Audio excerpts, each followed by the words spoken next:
Let's review first the user interface of the Civil 3D software.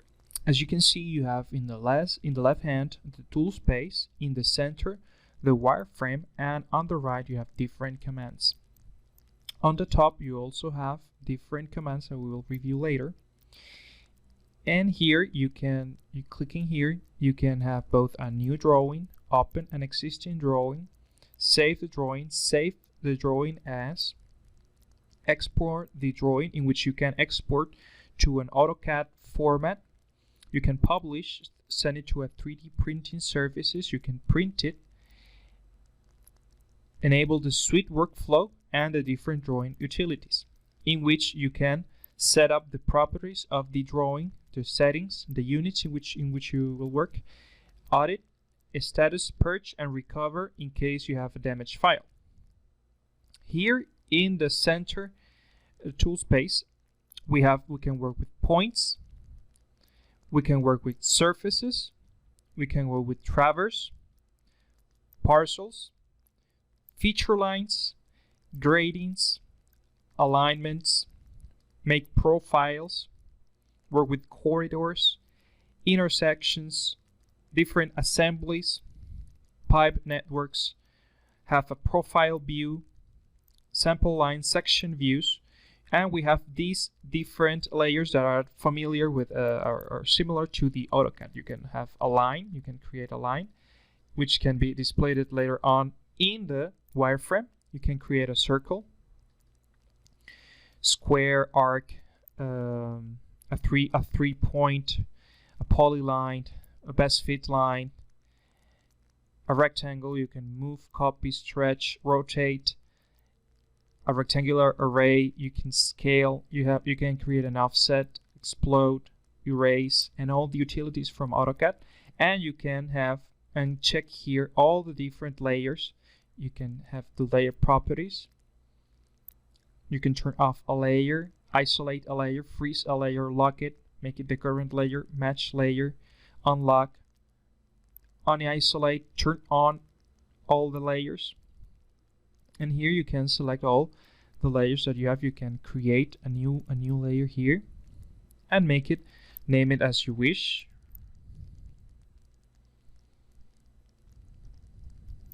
And you can change the color and make it your current layer by double clicking on it. These are tools that are come from AutoCAD. The new part, the thing that differentiates Civil 3D from AutoCAD are these part of the software. And here you can work with drafting and annotation, 3D modeling, planning, and analysis. I use a lot planning and analysis because sometimes I wish to connect some images. I can do it here, and I can insert images and differentiate images in Civil 3D using these particular menu. But most of your work will occur here in Civil 3D. Here you can display which elements you have on the 2D wireframe. If you have points, a point group, a surface, an alignment, and all different types of elements that you have displayed in this prospector. Here in the settings, you can change by clicking the left bottom of your mouse. You can edit the settings of the different things that you wish. For example, you can change the settings of a point, you can change the settings of a surface, of a parcel, of a grading, and anything you want. And clicking here, you can edit the drawing settings, which are, you can also edit them here in the drawing utilities. So when you start your work, the first thing that you need to have is the drawing utilities, the settings, the drawing properties. So you start and you enter the drawing settings. As I said, you can have it here or in the main menu. I usually do it here. And you need to establish the drawing units in case you want feet or meters, the angular unit, degrees, grads, radians, the imperial to metric conversion in case you're performing some conversions. If you wish that the objects that come from other drawings are a scale or not, and if you want to set AutoCAD variables to match. Here you will select the scale in which you will work. Not be confused with the scale of a map that you will create. This is the scale of the visualization that you have on the wireframe, on the center screen. You can see the objects bigger or smaller, but then if you want to create a map, then you'll need to arrange that, and we will see it later on in the course. And here you can select the projection of your data set.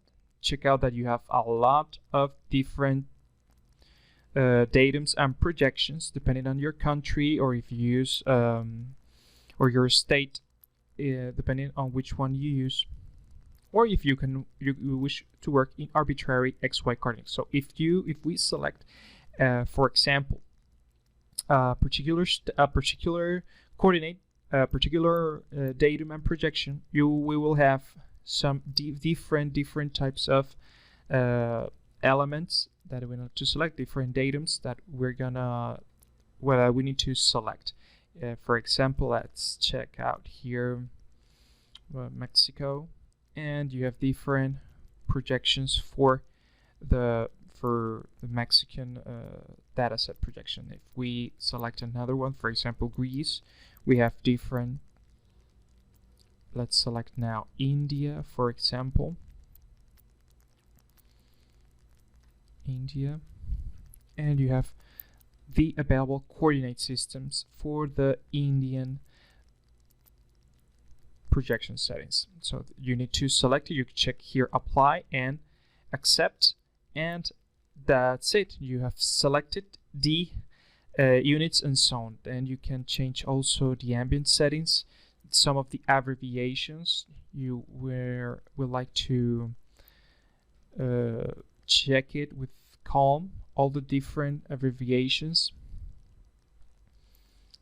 And if you have a transformation setting, in the case if you're working with an arbitrary or a particular data set. So once you've selected these and you have applied the units and the zone to your drawing, your particular scale, you are ready to start to importing points and having to starting the different types of works that you will see in this course. By now, you want to get familiarized with all these environment and discover little by little all the different applications.